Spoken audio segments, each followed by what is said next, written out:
Demi motor yang bisa parkir, pria ini lempar helm dan geser motor lain asal-asalan.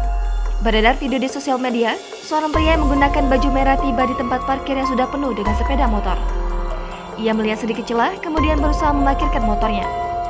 Tampak awal video tidak ada yang aneh, ketika ia menggeser motor kedua secara cukup kasar hingga helm di motor terjatuh.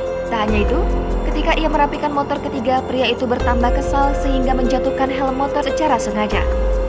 Ketika sudah dirasa cukup untuk motornya, ia meletakkan kembali helm yang jatuh namun di tempat motor yang berbeda.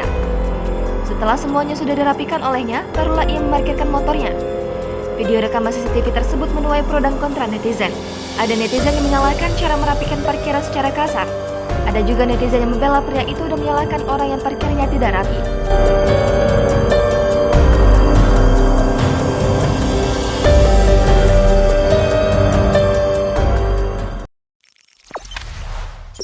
Jangan lupa subscribe, share, komen, dan like ya.